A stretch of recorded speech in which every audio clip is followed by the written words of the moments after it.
Hi, I'm Karen Sadvari. I'm the associate pastor here at Community Church, and I've been reading this book by Richard Foster on prayer, which he says it's finding the heart's true home. And in this book, Reverend Foster compares the character of God to a house. And he talks about the living room, which is where you can put on your old slippers and get comfortable with God.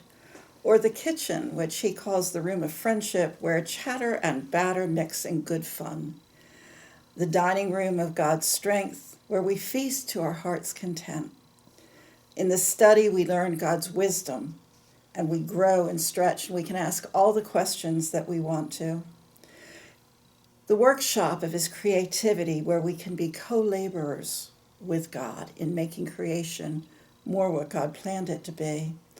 And the bedroom of his rest, where peace is found, where we can be naked and vulnerable and free, and where we know our deepest intimacy with God. And while I enjoy those images of that household, I see prayer in those dimensions as well.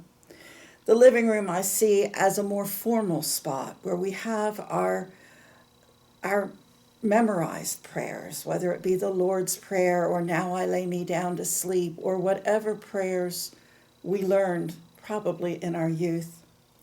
In the dining room, perhaps we go to offer our prayers of thanksgiving for the ways that God has fed us and for everything that we have been given.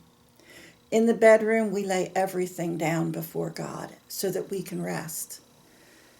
But my favorite kind of prayers, I kind of call kitchen table prayers, because I don't know about you, but I have had friends in my life who would come into my household and sit at the kitchen table, and we could just be totally honest with each other.